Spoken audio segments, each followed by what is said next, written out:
Hey everyone, welcome to an academy and I hope you all are doing absolutely awesome. उम्मीद करता हूं कि आप सब लोग बहुत अच्छे होंगे और मैं हूं आपका दोस्त, आपका एजुकेटर अमन शर्मा।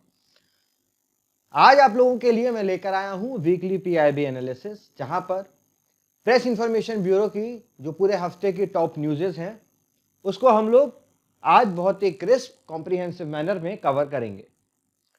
स्टार्ट करने से पहले एक छोटी सी कहानी आपके लिए। दोस्तों, आप लोगों ने कछुआ और खरगोश की कहानी तो सुनी ही है, जिसमें दोनों के बीच में रेस होती है। कछुआ अपनी धीमे धीमी स्पीड से चलता रहता है और खरगोश बीच में रेस्ट ले लेता है, क्योंकि उसकी स्पीड बहुत तेज होती है, ये सोचकर कि मैं तो जीत ही जाऊंगा।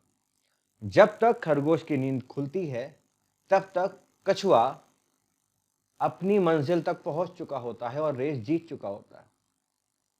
और इसके आगे क्या? आगे की कहानी यह है दोस्तों कि उसके बाद फिर से रेस होती है, पर इस बार कछुआ अपनी ही स्पीड से चल रहा होता है। वो अपनी स्पीड में कोई बहुत ज्यादा अंतर नहीं ला पाता, बट खरगोश अपनी पुरानी गलती से सीखता है, कड़ी मेहनत करता है, बीच में रेस्ट नहीं लेता और रेस जीतता है।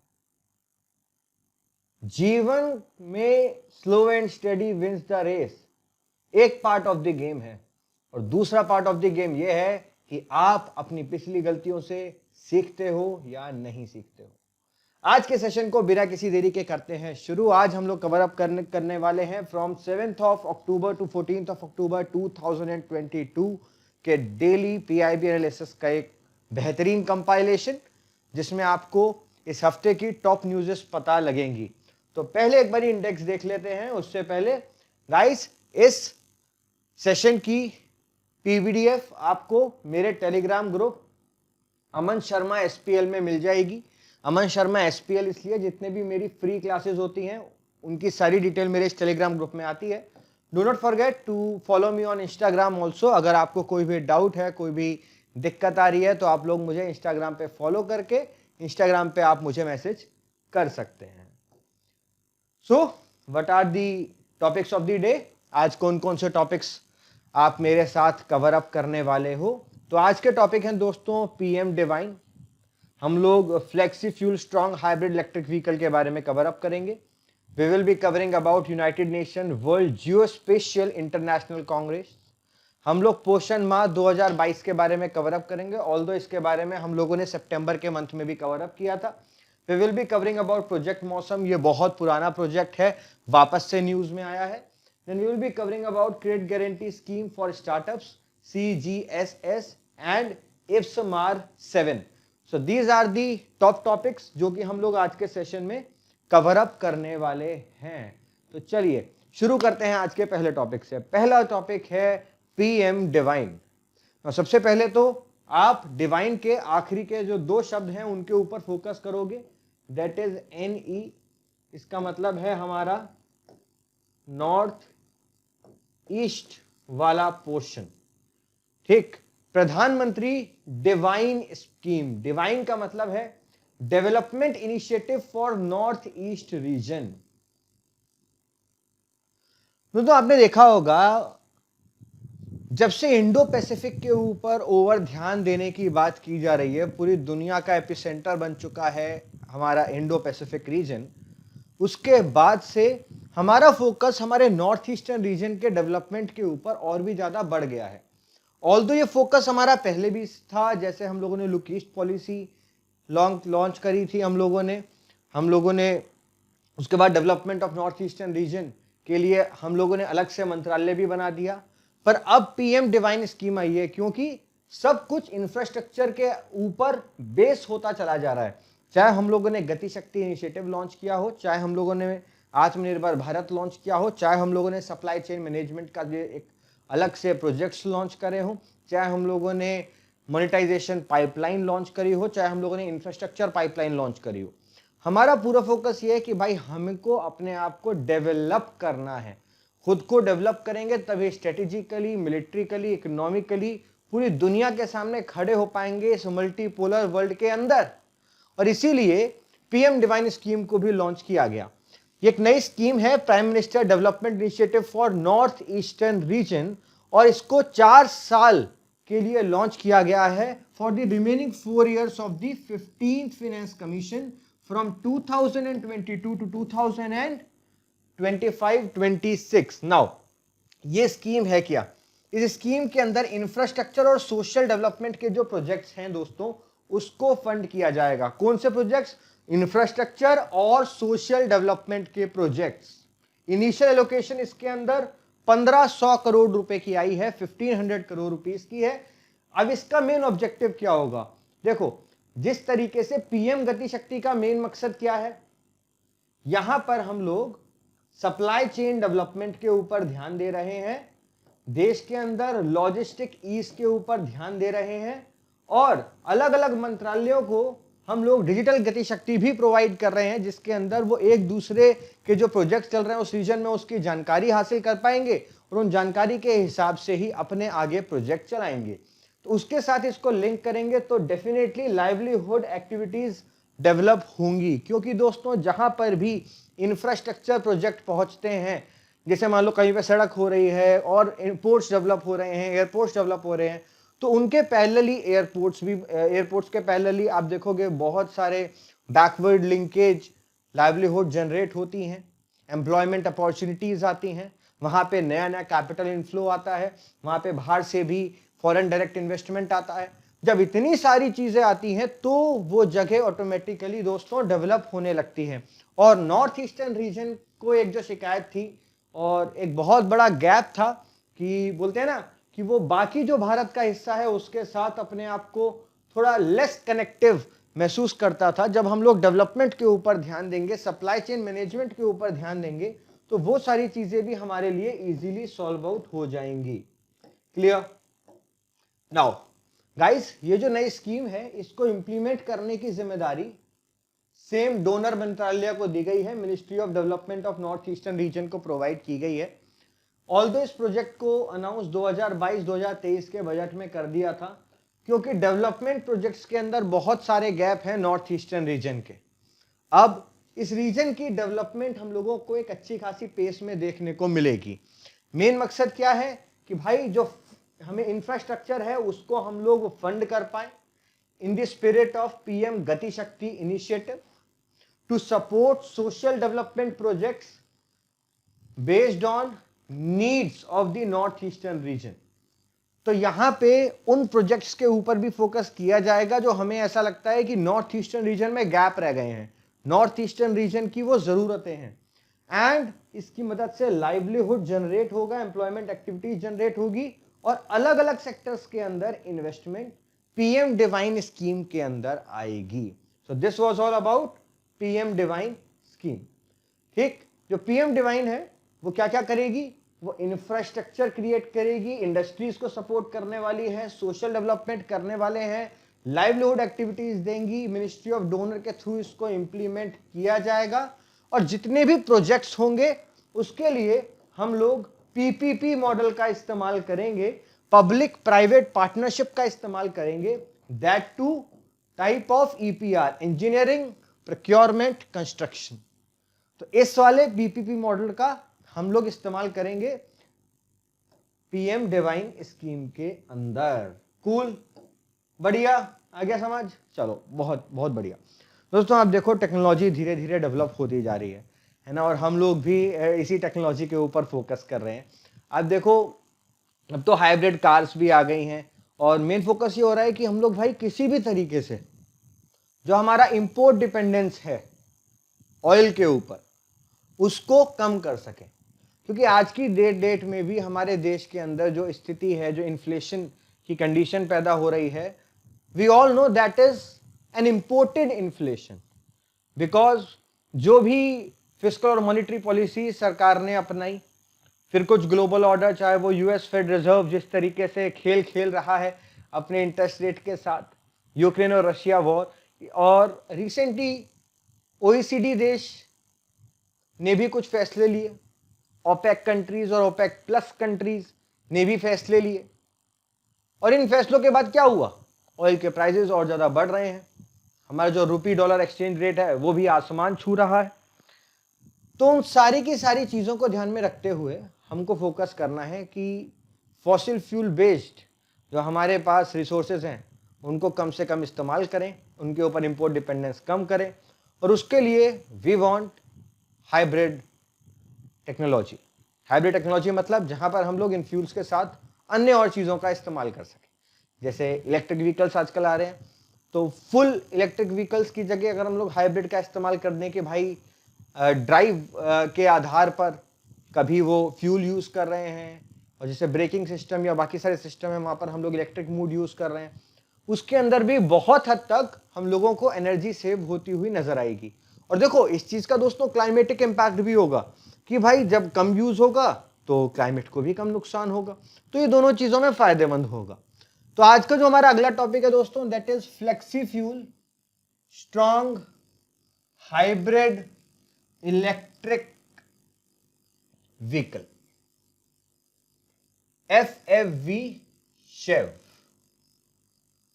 ठीक, union ministry of road transport and highways ने टोयोटा का पहला पायलट प्रोजेक्ट लॉन्च किया है, flexi fuel strong hybrid electric vehicle. किसका है प्रोजेक्ट? ये टोयोटा का। कभी कभार ये छोटी छोटी चीजें भी यूपीएससी के प्रीलिम्स में आपके लिए आ जाती हैं। एक बारी फेसबुक और गूगल के अंदर कंफ्यूज कर दिया था यूपीएससी के अंदर, तो याद रखना टोयोटा का अपने आप में एक तरीके का एक अद्भुत पायलट प्रोजेक्ट है, flexi fuel strong hybrid electric vehicle project, जिसको लॉन्च किया गया है, जो कि पूरी तरीके से 100% पेट्रोल पे भी वर्क कर पाएगा, और 100% तो पेट्रोल पे वर्क करेगा ही करेगा, इसके साथ साथ आप 20 to 100% इथेनॉल भी इसमें ब्लेंड कर सकते हो। ठीक, ब्लेंडिंग का मतलब क्या होता है दोस्तों? ब्लेंडिंग का मतलब होता है मिक्सिंग। जब हम किसी चीज को मिक्स करते हैं उसको बोलते हैं ब्लेंडिंग। आजकल हम लोग फोकस कर रहे हैं इथेनॉल ब्लेंडिंग के ऊपर। तो what we are focusing on? We are focusing on ethanol blending. Ethanol blending का क्या मतलब है कि हम हमारे पेट्रोल के साथ कुछ इथेनॉल को मिक्स करें और फिर उसे फ्यूल के रूप में इस्तेमाल करें, जिससे जो पेट्रोल से जितने नुकसान होते हैं या जो हमारी डिपेंडेंस है पेट्रोल के ऊपर, वो धीरे धीरे धीरे धीरे कम पे कम होती चली जाए। तो यहां पर एक इस तरीके का इलेक्ट्रिक व्हीकल बनाने की टेक्नोलॉजी टोयोटा ने लॉन्च करी है, जिसके अंदर flexi fuel strong hybrid electric vehicles launch किए गए हैं, जो कि पूरी तरीके से पेट्रोल पर भी काम कर पाएंगे, और 20% इथेनॉल ब्लेंडिंग से लेकर 100% इथेनॉल तक भी ये काम कर सकते हैं। और दोस्तों इसके साथ साथ they can also utilise electric power. Just imagine, they can also utilise electric power. तो ये सारे काम तो कर ही सकते हैं, साथ में इलेक्ट्रिक पावर भी यूटिलाइज करेंगे। चलो आगे बढ़ते हैं, देखते हैं इसके अंदर और क्या डिटेल्स है हमारे पास। तो दोस्तों सवाल है, what is this flexi fuel vehicle? Although मैंने आपको समझा दिया है, पर एक बारी और हम लोग डिस्कस करेंगे, what are these flexi fuel vehicles. Now traditional vehicle क्या होते हैं? ट्रेडिशनल मतलब जो हमारे अभी हम लोग जो व्हीकल्स का काम कर रहे हैं, उसके अंदर एक इंटरनल कंबशन इंजन होता है। कंबशन इंजन मतलब बेसिकली हमें फ्यूल को बर्न करना पड़ता है ना, फ्यूल के ऊपर आग लगानी पड़ती है भाई, तभी तो एनर्जी जनरेट होगी। ठीक, तो हम लोग जो ट्रेडिशनल इंजन हैं, they are internal combustion engine. ठीक, फ्लेक्सी फ्यूल जो है, फ्लेक्स फ्यूल व्हीकल्स के पास इंटरनल कंबशन इंजन है, रेगुलर पेट्रोल वाले इंजन नहीं है, और ये ब्लेंडेड फ्यूल पर भी वर्क कर पाएंगे, मतलब पेट्रोल के साथ इथेनॉल पर भी काम कर पाएंगे। इथेनॉल की मिक्सिंग वेरी कर सकती है। व्हीकल के अंदर सेंसर्स होंगे, प्रोग्रामिंग होगी, जो कि इस चीज का डिटेक्शन कर लेगी कि भाई कैसा फ्यूल आया है, 100% पेट्रोल आया है, क्या इथेनॉल ब्लेंडिंग आई है। तो ये इंजन इस तरीके से बनाए गए हैं कि ये सारे काम कर सकते हैं। मास एडॉप्शन के लिए हमारे लिए जो सबसे इंपॉर्टेंट चीज है वो है adequate supply. Adequate supply of different type of ethanol blending. अब देखो इस स्कीम के ऊपर ध्यान दो और फिर समझो, वही यूपीएससी एस्पिरेंट वाला एनालिसिस करो। Now when we are focusing on कि हमें ethanol blend, different type of ethanol blend की हमें जरूरत है और इथेनॉल की भी जरूरत है, तो वो कैसे पूरी होगी भाई? वो पूरी होगी जब हम लोग ज्यादा प्रोक्योर करेंगे स्टबल जैसी चीजें, और जब हम स्टबल जैसी चीजें प्रोक्योर करेंगे तो उसकी वजह से हम लोग क्लाइमेट को भी कंट्रीब्यूट कर पाएंगे, क्लाइमेट सेविंग को कंट्रीब्यूट कर पाएंगे। इसके साथ साथ स्टबल बनने की वजह से जो दिल्ली की हालत हो जाती है, बोलते हैं ना दिल्ली बन जाता है गैस चैम्बर, तो उसको भी हम लोग अवॉइड करने में कामयाब हो पाएंगे। इसकी वजह से हमें जो एग्जिस्टिंग, जो हमारे करंट व्हीकल्स हैं, जो ऑन रोड व्हीकल्स हैं, उनको भी इस तरीके से इन इंजन्स को इंट्रोड्यूस करना होगा, है ना। और यहां पर इन्वेस्टमेंट की जरूरत है इंफ्रास्ट्रक्चर के अंदर। At the same time constant supply of ethanol would have to be ensured. और हमारे देश में इथेनॉल मैक्सिमम आता है शुगर केन से, हमारे देश में। वैसे भी इंडिया अब तो नंबर 1 हो गया है शुगर प्रोडक्शन में, आपको याद होना चाहिए। द हिंदू के अंदर रिसेंटली आप लोगों ने ये आर्टिकल पढ़ा होगा। ठीक, शुगर केन एक वाटर गजलिंग क्रॉप है, वाटर इंटेंसिव क्रॉप है, बहुत ज्यादा इसको पानी की जरूरत होती है। और अभी तो एक और बहुत इंपॉर्टेंट फैक्ट है कि शुगर केन की जो इंडस्ट्री है ना दोस्तों, वो साउथ इंडिया की तरफ शिफ्ट हो रही है धीरे धीरे, सेंट्रल इंडिया की तरफ शिफ्ट हो रही है from north India, because of climate change. ठीक, तो आप किस तरीके से वाटर इंटेंसिव क्रॉप को इतनी ज्यादा मात्रा में ग्रो कर पाओगे? करेंटली तो हम लोग चलो शुगर केन के लिए fair and remunerative prices launch करते हैं। अब उन एफआरपी की वजह से हमारे बहुत सारे फार्मर्स, और इन इसकी वजह से बहुत सारे फार्मर्स अगर मान लो शुगर केन की ही खेती करने लगे बाकी सारी क्रॉप्स को छोड़कर, तो फूड सिक्योरिटी का भी इशू आ जाएगा। तो टेक्नोलॉजी डेफिनेटली आती है, चैलेंजेस भी हमारे सामने लेकर आती है। Now with electrification already on the horizon, जो फ्लेक्स फ्यूल व्हीकल्स हैं they are seen as a stop gap arrangement. जो बेनिफिट्स होंगे एनवायरमेंट के लिए, it is less as compare to battery और इलेक्ट्रिक व्हीकल्स। तो ऑलरेडी जब इलेक्ट्रिक व्हीकल न्यूज में है, हम लोग उनके ऊपर फोकस कर रहे हैं, then why to go for these flex fuel vehicles, है ना। हम लोग भाई डायरेक्टली हम लोग इलेक्ट्रिक व्हीकल्स की तरफ भी तो आगे बढ़ सकते हैं, हम उनकी तरफ क्यों आगे नहीं बढ़ रहे हैं? ठीक, चलो आगे बढ़ते हैं। प्रधानमंत्री मोदी जी ने recently United Nation World Geospatial International Congress में बात की। Take our Svamitva scheme, we are using drone to map properties in villages. Using this data, villagers are receiving property cards. क्या लॉन्च करी प्रधानमंत्री मोदी जी ने? प्रधानमंत्री मोदी जी ने लॉन्च करी दोस्तों प्रधानमंत्री स्वामित्व योजना। व्हाट इज स्वामित्व योजना? ये रिवाइज करो। स्वामित्व योजना, हाँ जी, स्वामित्व योजना is survey of villages, surveys of village abadi. Practically, it is survey of village abadi and mapping with improvised technology in village area. Main मकसद क्या है स्वामित्व योजना का? मेन मकसद क्या है? हमारे देश के अंदर आज भी बहुत सारी जमीन है जो कि रूरल एरिया से बिलोंग करती है और उस जमीन के कागजात नहीं है। हाँ भाई, पता है कि हाँ भाई इस व्यक्ति के पूरे गांव को पता है कि भाई ये जमीन इस व्यक्ति की है और इस व्यक्ति के दादा परदादा उनके भी दादा के टाइम से ये जमीन इस व्यक्ति की चलती आ रही है। पर मान लो उस व्यक्ति को लोन लेने जाना है बैंक के पास, उस जमीन के एवज में लोन लेने जाना है, या सरकार को वो जमीन प्रोक्योर कर रही है, उस व्यक्ति को मुआवजा देना है, या उस व्यक्ति को खुद उस जमीन को बेचना है। क्या वो बिना कागजातों के कर सकता है? नहीं कर सकता। और ये प्रॉब्लम रहती है, बहुत सारे स्मॉल एंड मार्जिनल फार्मर्स हैं जो कि क्रेडिट नहीं ले पाते, जो कि उधार नहीं ले पाते।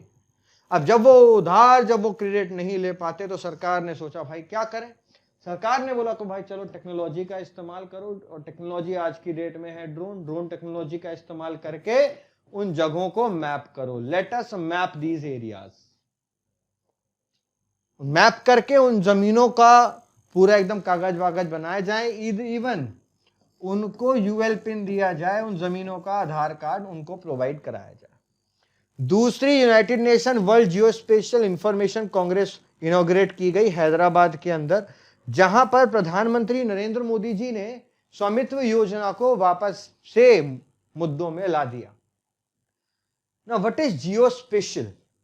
जब भी हम लोग ये शब्द यूज करते हैं जियोस्पेशियल, इसका मतलब क्या होता है? इसका मतलब होता है वो चीजें जो कि हमारी ज्योग्राफी से बिलोंग हैं and we capture them from space, from the top, with an overreaching theme. इस बार का थीम था geo enabling global villages. No one should be left behind. याद कर लेना, अगर आप और कोई एग्जाम देते हो ना, CDS, CAPF, उन एग्जाम्स में थीम भी पूछ लिए जाते हैं। इस बारी की जो वर्ल्ड जियोस्पेशियल कांग्रेस थी, उसके अंदर मेन फोकस किया गया कि हमारी जो जियोस्पेशियल इंफॉर्मेशन है, जो कि सैटेलाइट रिमोट बेस्ड इंफॉर्मेशन है उन रूरल एरियाज की, विलेजेस की, उससे उन विलेजेस का सस्टेनेबल डेवलपमेंट में सपोर्ट मिल सके, सोसाइटी वेलबींग, एनवायरमेंट और क्लाइमेटिक चैलेंजेस हैं उनको हम लोग अच्छे से डील कर सके, so that we can embrace digital transformation and technological development, ठीक, and we can catalyse vibrant economy. इनके ऊपर फोकस करना था। मेन फोकस क्या था कि we need to focus on 3 pillars of sustainable development. So what are the 3 pillars of sustainable development? 3 pillars are shared future, better world and leaving no one behind within an inclusive and equitable global society. Clear? इस बार के की highlights ये रहे, India ने focus किया 2 की pillars के ऊपर। इंडिया की डेवलपमेंट जर्नी भाई 2 पिलर्स पे फोकस कर रही है, दोनों है T², याद कर लेना। पहला टेक्नोलॉजी, दूसरा टैलेंट। अब देखो आप लोग हो, है ना, तुम्हारे पास भाई टेक्नोलॉजी भी है तुम्हारे हाथ में, जिसकी वजह से आप हमें देख पा रहे हैं और बहुत सारी क्लासेस लेते हैं, UPSC सिविल सर्विसेज एग्जामिनेशन की जर्नी आसान कर रहे हैं। टेक्नोलॉजी तो है, टैलेंट भी है, तो याद रखो ये दोनों चीजें तभी सफल होती हैं व्हेन यू यूटिलाइज इट। जीवन में यूटिलाइजेशन बहुत जरूरी है, विदाउट यूटिलाइजेशन कुछ नहीं हो पाएगा। So the role of technology in schemes, जैसे स्वामित्व योजना है, हाउसिंग है, बाकी सारी चीजें हैं। आज कैसे ड्रोन का हम लोग इस्तेमाल कर रहे हैं, 5G का इस्तेमाल कर रहे हैं, सैटकॉम का इस्तेमाल कर रहे हैं उन एरिया के अंदर जो कि वल्नरेबल एरियाज हैं, वहां तक सैटेलाइट कम्युनिकेशन पहुंचाने के लिए, ठीक है। प्रॉपर्टी ओनरशिप दे रहे हैं, women empowerment, they have direct impact on United nation sustainable development goal on poverty, gender equality, ठीक। इसके साथ साथ हम लोगों ने जो प्रधानमंत्री गति शक्ति मास्टर प्लान लॉन्च किया, पावर्ड बाय जियोस्पेशियल टेक्नोलॉजी, हम लोगों ने डिजिटल ओशन प्लेटफॉर्म भी लॉन्च किया, जो कि एक हमारे लिए बड़ा एग्जाम्पल है कि हम किस तरीके से सैटेलाइट टेक्नोलॉजी का, जियोस्पेशियल टेक्नोलॉजी का इस्तेमाल कर रहे हैं। डिजिटल ओशन मिशन के अंदर तो हम लोग हमारे ओशियंस की दोस्तों मैपिंग भी कर रहे हैं, ठीक, ओशन एक मैप क्रिएट कर रहे हैं। और जब हम लोग ये काम कर रहे हैं, इसकी मदद से हम लोग रिसोर्स भी निकालने में कामयाब होंगे, ठीक। और जियोस्पेशियल टेक्नोलॉजी का बड़ा एग्जांपल लो ना यार, दैट इज आवर नाविक, IRNSS, India's regional navigation satellite system. आज आप अपने हाथ में गूगल मैप्स चलाते हो ना, उससे बड़ा क्या एग्जाम्पल होगा कि हम लोग इस्तेमाल कर पा रहे हैं हमारी जियोस्पेशियल टेक्नोलॉजी का। चलिए जी अगले टॉपिक पे आगे बढ़ते हैं, पोषण माह। तो भाई साहब सितंबर मंथ को हम लोग पोषण माह के रूप में सेलिब्रेट करते हैं, राष्ट्रीय पोषण माह, ठीक। देश को हमें क्या बनाना है, मेन विजन क्या है, सुपोषित भारत। देश में सस्टेनेबल डेवलपमेंट गोल नंबर 2 को अचीव करें, दैट इज 0 हंगर। देश के अंदर कोई भी व्यक्ति भूखा ना रहे, सबको न्यूट्रिशन मिले, न्यूट्रिशन मिलेगा तो सब लोग हेल्दी होंगे, हेल्दी होंगे तो ह्यूमन कंट्रीब्यूशन में कंट्रीब्यूशन होगा, ह्यूमन कैपिटल में कंट्रीब्यूशन होगा, क्योंकि भाई ह्यूमन कैपिटल के भी 2 पिलर हैं, याद रखो। whenever you are talking about HC, you are talking about human capital, talk about 2 things. You need to talk about the education perspective. भाई ह्यूमन कैपिटल के लिए एजुकेशन जरूरी है, ह्यूमन कैपिटल के लिए हेल्थ जरूरी है। ये दोनों चीजें हो गई, ह्यूमन कैपिटल भाई साहब स्ट्रांग हो जाएगा। चलो आगे बढ़ते हैं। नाउ पोषण माह के अंदर few things you need to remember, जो कि इस बार फोकस में आई। Which are the things? पोषण पंचायत, गवर्नमेंट इनिशिएटिव फॉर सुपोषित Bharat, GS paper number 2। Poshan panchayat as the nucleus of the activities, जहां पर ध्यान दिया गया महिला और स्वास्थ्य के ऊपर, जहां पर ध्यान दिया गया बच्चा और शिक्षा के ऊपर, जहां पे ध्यान दिया गया जेंडर सेंसिटिव वाटर मैनेजमेंट और traditional food for women and child के ऊपर। जो थीम है महिला और स्वास्थ्य, वहां पे हम लोगों ने प्रोविडेंट एक्टिविटीज को प्रमोट करने की बात करी कि हम लोग भारत को एनीमिया मुक्त कर देंगे। हैंड वॉशिंग और सैनिटाइजेशन की फैसिलिटीज भी प्रोवाइड की गई। महिलाओं को मेंस्ट्रुअल हाइजीन के बारे में अवेयरनेस दिलाई गई। जब फोकस किया गया बच्चा और शिक्षा के ऊपर, इसका मेन चीज थी भाई पोषण भी पढ़ाई भी। इसके अंदर फोकस किया गया कि हम लोगों को quality pre school education services provide करानी है। Quality pre school education service का मतलब है प्री स्कूल सर्विसेज, जो कि सरकार जिनको अपनी आंगनवाड़ी के टर्म में लेती है। जो बच्चे 6 साल से छोटे हैं उनके ऊपर फोकस किया गया। इस थीम के अंदर 81 लाख एक्टिविटीज वर कंडक्टेड, जहां पर अर्ली चाइल्डहुड केयर और एजुकेशन के ऊपर ध्यान दिया गया। नाउ अब एक बड़ा सवाल आता है, सर व्हाट इज दिस पोषण अभियान? पोषण अभियान है क्या? मेन मुद्दों के ऊपर बात करेंगे, उन्हीं को मैं आपके लिए हाईलाइट करूंगा। इस अभियान को 2018 के अंदर दोस्तों लॉन्च किया गया था। इंडियन गवर्नमेंट का नेशनल प्रोग्राम है, जिसके अंदर हमें देश के न्यूट्रिशियस होने के ऊपर ध्यान देना है। ये प्रोग्राम फोकस करता है चिल्ड्रन के ऊपर, एडोलेसेंट गर्ल्स के ऊपर, प्रेग्नेंट वुमेन के ऊपर और लैक्टेटिंग मदर्स के ऊपर। इसके अंदर जन आंदोलन के थ्रू एक बड़ा बदलाव देश के अंदर लेकर आने की बात की गई, जहां पर हम लोग देश के अंदर एक बिहेवियर चेंज लेकर आएंगे। We will bring behaviour change in how the nation takes nutrition. तभी सुपोषित भारत का जो हमारा विजन है उसको हम लोग अचीव कर पाएंगे। Poshan Abhiyan along with anganwadi services scheme for adolescent girls are part of this particular Poshan Abhiyan. ये भी इस पोषण अभियान का पार्ट है। चलो दोस्तों अपने अगले मुद्दे की तरफ आगे बढ़ते हैं, अपने अगले टॉपिक की तरफ आगे बढ़ते हैं मैं और आप।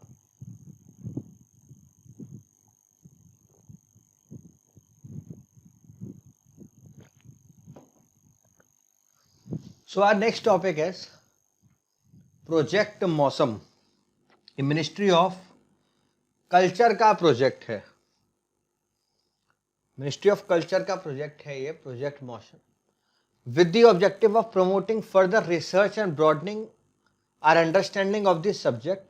आर्कियोलॉजिकल सर्वे ऑफ इंडिया ने 2 दिन की नेशनल कॉन्फ्रेंस को मनाया, जहां पर फोकस किया गया जलाधि पुर यात्रा पे। क्या? Jaladhipur Yatra, exploring the cross cultural linkages along with the Indian Ocean rim countries. आप देखो असलियत में ये एक स्ट्रेटेजिक मिशन है, असलियत में ये एक स्ट्रेटेजिक मिशन है, जिस स्ट्रेटेजिक मिशन के अंदर what we are doing, we are focusing on Indian Ocean countries. अब गाइज इस छोटी सी चीज को ना एक लिंकेज क्रिएट करते हैं। चलो, द लिंकेज इज कि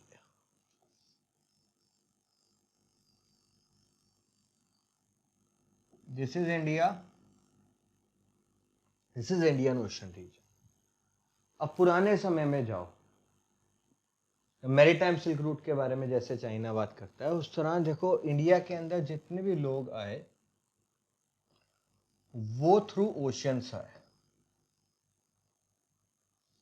इवन इंडिया की भी जो कनेक्टिविटी थी टू साउथ ईस्ट नेशंस, वो भी थ्रू ओशियंस ही थी। तो ओशियन से हमारा बहुत सारा कल्चर भी ट्रैवल करता था और हमारा बहुत सारा लिटरेचर के साथ साथ हमारा वेल्लोर भी ट्रैवल करता था। वेल्लोर मतलब कि भाई हम कितने महान हैं, है ना, हम कैसे देश हैं, ये सब चीजें भी ट्रैवल करती थी। कल्चर ट्रैवल के करने के साथ साथ ही हमारे देश के ऊपर कांटेक्ट होता गया और वेस्ट और ईस्ट का जो कनेक्शन था उसको असलियत में समुद्री रास्तों की मदद से ही एक साथ जोड़ा गया। अब यहां पर भी फोकस किया गया है cross culture linkages through Indian Ocean rim countries के ऊपर। ठीक, so what is this now guys? Project monsoon winds को अंडरस्टैंड करने का एक तरीका है। देखो भाई, पहले क्या होता था, जब जो नाविक होते थे, जो भी लोग शिप वगैरह में ट्रेवल करते थे, पहले तो यही मेन सोर्स होता था, वो भारत तभी आते थे जब साउथ वेस्ट मॉनसून इंडिया की तरफ अप्रोच कर रहा होता था। भाई उस समय विंड फ्लो कर रही हैं, हवाएं अपने आप भारत की तरफ भगा के ले जाएंगी। और जब रिट्रीटिंग मॉनसून होता था, 4-5-6 महीने रुकने के बाद वो रिट्रीटिंग मॉनसून के साथ वापस चले जाते थे, क्योंकि हवाएं उस समय इंडिया से दूर लेकर जाती थी।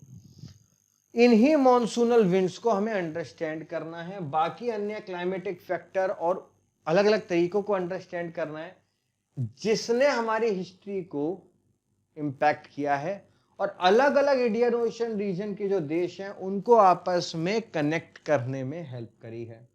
प्रोजेक्ट मौसम को यूनेस्को के 38th world heritage committee meeting के दौरान दोहा कतर के अंदर 2014 के अंदर लॉन्च किया गया था। Project currently archaeological survey of India administer करता है, मैंने आपको बताया था, वैसे मिनिस्ट्री ऑफ कल्चर के अंदर लाई करेगा।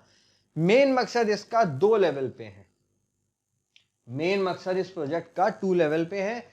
एट मैक्रो लेवल, मैक्रो मतलब बड़े लेवल पे, बड़े आधार पे, इसका मेन मकसद है जो हमारे देश थे जिनके साथ हम लोग पहले मॉनसूनल विंड्स के थ्रू कनेक्ट करते थे, उनके साथ अपने स्ट्रेटेजिक रिलेशन को, कल्चरल रिलेशंस को वापस से स्थापित करना। दूसरा, भाई माइक्रो लेवल, छोटे लेवल पे हम लोग अपने नेशनल कल्चर को इंटरनेशनल पहुंचाने की कोशिश कर रहे हैं, और इंटरनेशनल रिलेशन में ये सॉफ्ट पावर का एक बहुत बड़ा नमूना है। ठीक, बहुत बड़ा नमूना है ये सॉफ्ट पावर का। चलो जी, आगे बात करते हैं अपनी अगली स्कीम की तरफ, that is credit guarantee scheme for startups. Now what is credit guarantee? इस शब्द पे आ जाओ पहले तो। भाई आप मान लो आप लोन लेने गए, लोन क्या, अब तो इवन आप बैंक में खाता भी खुलवाने जाओगे तो भी वो गारंटी मांगते हैं कि भाई गारंटी दो। अब मान लो आप लोन लेने गए, लोन लेते समय बोलेगा भाई गारंटी दो, आपकी गारंटी कौन देगा, और वो गारंटर भी इसी बैंक का होना चाहिए। क्यों भाई? उन्हें डर है भाई आपने पैसे नहीं दिए तो। अब हमारे देश में क्या हुआ है कि एक तो जो करंट सिचुएशन चल रही है और बहुत सारी चीजें चल रही हैं, उसके अंदर बहुत सारी कंपनियों को बैंक वाले अब लोन नहीं दे रहे हैं। क्यों नहीं दे रहे हैं? रिसेंटली जो ट्विन बैलेंस शीट क्राइसिस हो गया था, अब एक और शब्द आ गया यहाँ पे, ट्विन बैलेंस शीट क्राइसिस। इसका क्या मतलब है कि जो कंपनी की बैलेंस शीट है वो तो क्राइसिस में आई, कंपनी को प्रॉफिट हो नहीं रहा, और जब कंपनी को प्रॉफिट नहीं हो रहा है तो कंपनी ने जो उधार लिया था बैंकों से, अब वो उधार भी कंपनियां नहीं दे पा रही हैं। अब जब वो कंपनियां अपना उधार लौटा ही नहीं पा रही हैं, जब वो कंपनियां अपना उधार वापस कर ही नहीं पा रही हैं, तो क्या होगा? अब भाई उन कंपनियों को जब पैसा, तो उनकी तो बैलेंस शीट डूबी, बैंकों की भी बैलेंस शीट में नॉन परफॉर्मिंग एसेट घोषित हो गए, ट्विन बैलेंस शीट प्रॉब्लम। इसकी वजह से बैंक कतरा रहे हैं भाई कि इनको तो अब हम लोग लोन नहीं देंगे, अब तो हम लोग सेफ गेम खेलेंगे, सेफ लोन खेलेंगे। तो जो हमारा DPIIT है, department for promotion of industry and internal trade, ministry of commerce and industry ने नोटिफाई करी है अब एक नई scheme, credit guarantee scheme for startups, कि उनके क्रेडिट को गारंटी देगी कौन? सरकार, by scheduled commercial bank, non banking financial companies and SEBI registered alternate investment funds. ठीक, अब इस स्कीम के अंदर क्या होगा? जो national credit guarantee trustee company है वो इस स्कीम को ऑपरेट करेगी। असलियत में ये गारंटी दे रही है बैंकों को कि आप इन स्टार्टअप्स को पैसे दो, कुछ हो जाता है तो आई विल बी रिस्पॉन्सिबल, जिससे हमारे देश में डोमेस्टिक कैपिटल जा सके और इसके बाद देश के अंदर जो डिमांड है वो अपलिफ्ट हो सके और इंडिया के अंदर स्टार्टअप कल्चर भी डेवलप हो। इसके लिए इस स्कीम को लॉन्च किया गया है जिससे स्टार्टअप्स हमारी अच्छी तरीके से काम करें। Umbrella based guarantee cover provide किया जाएगा। Venture debt funds registered under AIF regulations of SEBI, उनके लिए जो कि वेंचर कैपिटल फंड में रजिस्टर्ड है। एक्सटेंडेड कवरेज भी प्रोवाइड की गई है, अगर लॉस होता है up to maximum of 5% of the pooled investment जिसके ऊपर कवर लिया गया। ये वाली चीजें फैक्चुअल है, ये आपके एग्जाम के लिए नॉट सो इंपॉर्टेंट। चलो आज का अपना आखिरी टॉपिक कवर अप करते हैं, दैट इज IPSMAR 7। IPSMAR 7, चलो क्या है ये? 7वां एडिशन है। ये एक जॉइंट मल्टीनेशनल मैरीटाइम एक्सरसाइज है, multinational maritime exercise Indian, Brazil और साउथ अफ्रीकन नेवीज के लिए। याद रखना यही फैक्ट है, इंडिया, ब्राजील, साउथ अफ्रीका के लिए है। पोर्ट कबहरा में ये हो रही है, इसको पोर्ट एलिजाबेथ के नाम से भी जानते हैं। साउथ अफ्रीका के अंदर ये वाला पोर्ट है, वहाँ पे एक्सरसाइज हो रही है। इसकी वजह से मैरीटाइम रिलेशंस अच्छे होंगे। We are focusing on combating maritime crimes, securing sea lines, enhancing interoperability. तीनों देशों को देखो, इंडिया, ब्राजील, साउथ अफ्रीका, और यहाँ पर सारे के सारे जो देश हैं, समुद्री देश हैं, फोकस कर रहे हैं कि मैरीटाइम रिलेशन तीनों देशों के बीच में और भी ज़्यादा बेहतर हो सके। Clear? So guys, this was all for today. आज के लिए इतना ही। ठीक, दीज वर दी थिंग्स जो कि सबसे टॉप मोस्ट चीज़ें थी आपके लिए इस हफ्ते के PIB एनालिसिस की। उम्मीद करता हूं आपको सेशन मजेदार लगा होगा, आपके काम आया होगा। Do not forget to hit the like button and subscribe to our channel and do not forget to share my video also. दोस्तों को भी दिखाओ, खुद भी देखो और नई नई चीजें सीखते रहो। Bye bye, take care.